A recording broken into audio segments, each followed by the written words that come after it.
On your humor speech paper, the order of our contestants. Ken will be first, David will be second, and Lee will be third. So please mark that on your ballot. Okay, at this time, I'd like to bring on our first contestant. Please welcome Ken Smith. All right. Merging traffic,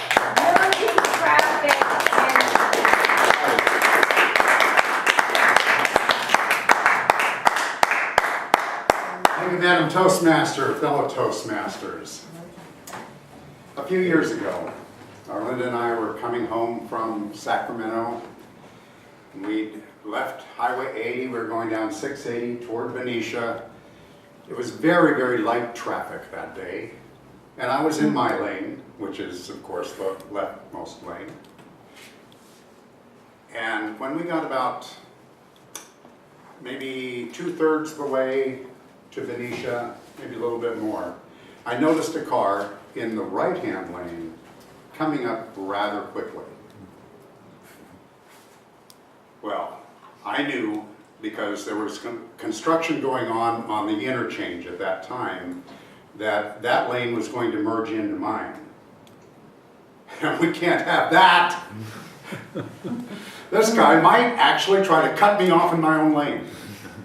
So naturally I eased down on the gas pedal, picked up a little speed so that he wouldn't catch up with me. And I noticed he started going even faster. So I pushed the pedal down. Instead of my normal 75 miles an hour, I was approaching 90, 95, and this guy was still catching up. I noticed as he got closer in my side mirrors that he had a pretty well souped up car.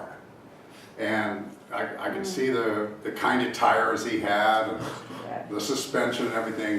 He definitely was going to challenge my manhood and take my lane. He actually got up next to me. At this point, I could see Linda, because I was actually looking at him. She had melted into a little puddle, but from that puddle, she was saying, "Let him go, let him by." I wasn't going to let him. He got next to us, and bam! His tire blew. I won. So he had to pull off to the side and take care of his tire.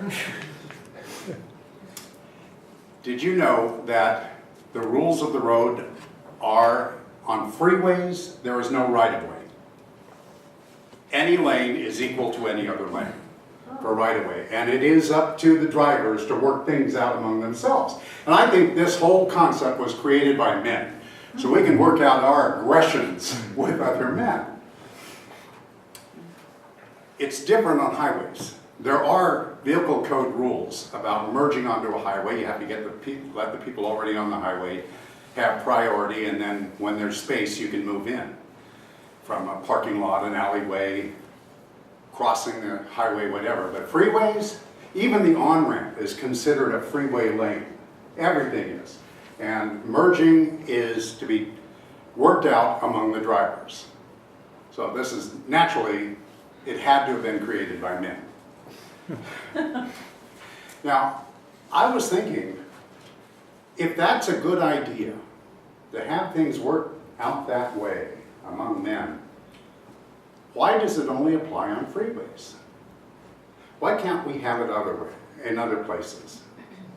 For example, when you're shopping, all right, you're at a grocery store, you come up to the common area, you look around, and all the lanes are several people deep into the common area. People with their carts, and you try to pick the line that you think is going to go the most quickly. And you wait, and you're patient, and other people come up behind you.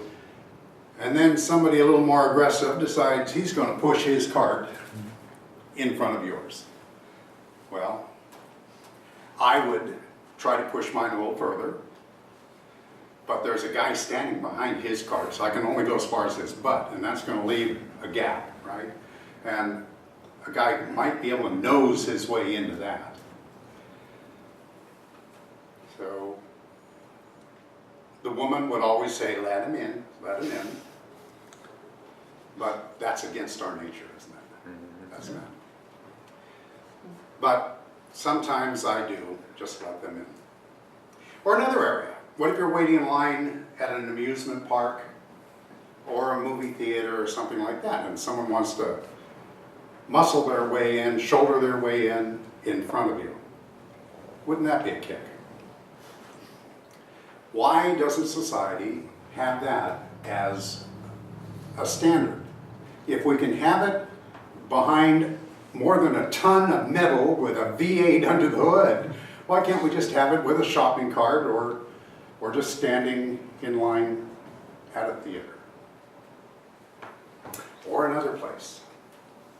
How about da, da, da, da, da, da, da.